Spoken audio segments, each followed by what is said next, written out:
Who is Saladin? Why should we know about him? What's the significance of his legacy today? He was a warrior, a conqueror, a statesman, and an extremely compassionate man. His victories against the Crusaders and his efforts to relieve the suffering of those around him made him a legendary hero in Muslim history. He was born in 1137 in a small village in what is now Syria. When he was just 12 years old, his father died and his family fell into financial hardship. He also learned how to ride a horse and use a sword, which would come in handy later in life. At the age of 18, he joined the army of Zengi, a Muslim ruler in northern Syria, and quickly rose through the ranks due to his bravery and skill in battle. In 1164, Zengui died, and his son Nur al-Din took over. Saladin continued to rise in power and influence under Nur al-Din's rule and became vizier, or chief minister of the kingdom at the age of only 33. When Nur al-Din died in 1174, Saladin succeeded him as the ruler of Muslim Syria. But his rise to power did not come without challenges. There were many who opposed his rule, including his own brother, who tried to take the throne for himself. But Saladin was able to defeat his brother and secure his position as the leader of the Muslim world.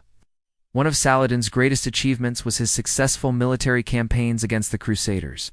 In 1187, he captured Jerusalem, which was a major victory for the Muslims and a devastating blow to the Crusaders. Despite his military success, Saladin was not a ruthless conqueror. He was known for his compassion and mercy towards those who surrendered to him. He also respected the Christian and Jewish places of worship in Jerusalem and allowed them to continue practicing their religions freely. After capturing Jerusalem, Saladin turned his attention to Egypt, which was ruled by a rival Muslim dynasty.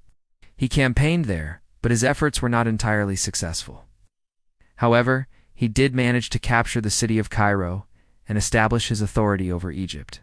In 1193, Saladin led a massive invasion into the Levant, or Eastern Mediterranean region, defeated the Crusaders decisively at the Battle of Arsef.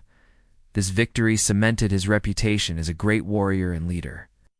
In 1194, Saladin died of a fever at the age of 57. He left behind a legacy of courage, his compassion and justice that continues to inspire people today. Muslims and non-Muslims alike have praised him for his bravery in battle, his commitment to justice, and his respect for other religions. He is remembered as a true hero of the Ummah, a champion of the oppressed, and a shining example of what it means to be a compassionate warrior. So remember Saladin, the great Muslim warrior who united the Ummah and stood up against the Crusaders. May Allah Almighty grant us all the strength and courage to follow in his footsteps.